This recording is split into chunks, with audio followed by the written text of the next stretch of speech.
This channel does not promote any violent, harmful, or illegal activities. All content provided by this channel is meant for an educational purpose only.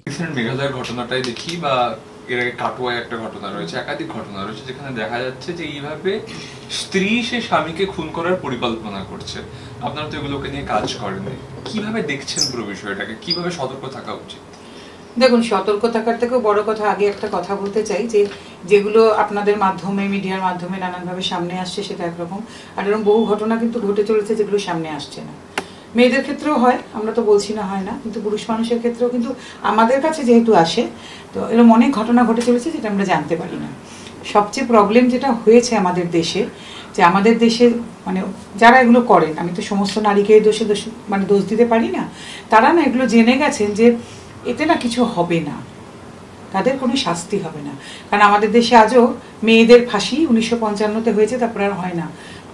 বেশ কিছু নারী ভেতরে আছেন যাদের ফাঁসির হুকুম রদও হয়নি, আজও তাদের ফাঁসিগুলো হলো না। যতদিন এদেশে একই অপরাধের সমান শাস্তি না হবে বা এই ধরনের জিনিসের জন্য কঠোরতম শাস্তি, কঠোরতম কারাবাস, এই সমস্তগুলো না হবে, জিনিস চলতে থাকবে। এবং ওমেন এম্পাওয়ারমেন্ট খুব ভালো জিনিস, কিন্তু সেই ওমেন এম্পাওয়ারমেন্টের সুযোগ নিয়ে এই জিনিস যতদিন না বন্ধ করা যাবে, সবার জন্য সমান আইন হবে, অন্তত একটা মেন্স কমিশন তৈরি হবে যেখানে পুরুষ মানুষ এবং তাদের পরিবারের লোকেরা গিয়ে অভিযোগ জানাতে পারছেন, এই জিনিস কিন্তু বন্ধ করা যাবে না। আমরা হয়ে গেছে কি, আমরা নারীরা যে অ্যাবিউজার হতে পারেন এই ভাবনাটাই আমরা রাখিনি আমাদের সংবিধানে বলুন, সমাজে বলুন। নারী মানে ভিকটিম, এই ধারণার বশবর্তী। আজকে তো মেয়েরা এমনিতে সব দিকে অনেক এগিয়ে গেছেন, ধরুন লেখাপড়ায় বলুন, কেরিয়ারে বলুন, সব কিছুতে। তো এই ব্যাপারটাও যে নারীরা অনেকটা এগিয়ে গেছেন, এই ভাবনাটা আমরা কেউ ধরতে পারছি না। আমরা অন্য দিকটা কিন্তু মেনে নিয়েছি, নারী পাইলট হচ্ছে, নারী ডিফেন্সে যাচ্ছে, নারী সর্বত্র।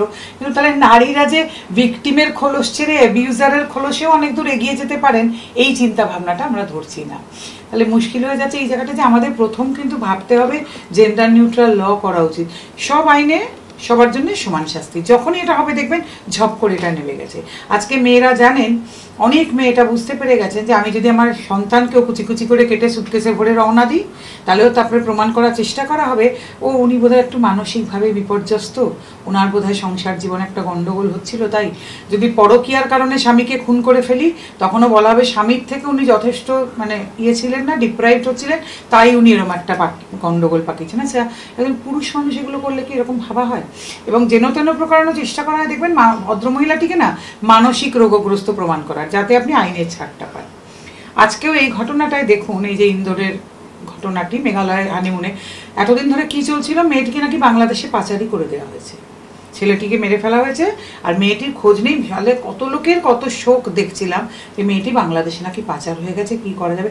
আজকে জানতে চাইছি তারা আজকে কি বলছেন, তাদের আজকে আর কোনো কথা নেই কিন্তু, কারণ তারা ভাবছেন এটা বললে যদি গন্ডগোল হয়ে যায় সব কিছু। তো আমাদের বক্তব্য কিন্তু খুব ক্লিয়ার যে নারীকে ভিকটিমের থেকে অ্যাবিউজারের জায়গায় আনতে হবে, কারণ ওনারাই তো ইকুয়ালিটি চেয়েছেন। তাহলে পুরুষ অ্যাবিউজার হলে ওনারাও অ্যাবিউজার হতে পারেন। এবং আমরা যেটা মনে করি হাই টাইম, একটা ভারতবর্ষে এটা হাই টাইম আইন সবার জন্য সমান হোক। কারণ আমাদের তো সংবিধানের কিছু কিছু অনুচ্ছেদ অনুযায়ী তো তাই সবার জন্য আইন সমান, সেটা কিন্তু হচ্ছে না। যতদিন সেটা না হচ্ছে ততদিন কিন্তু খুব গন্ডগোল, ততদিন কিন্তু এই জিনিস কেউ বন্ধ করতে পারে।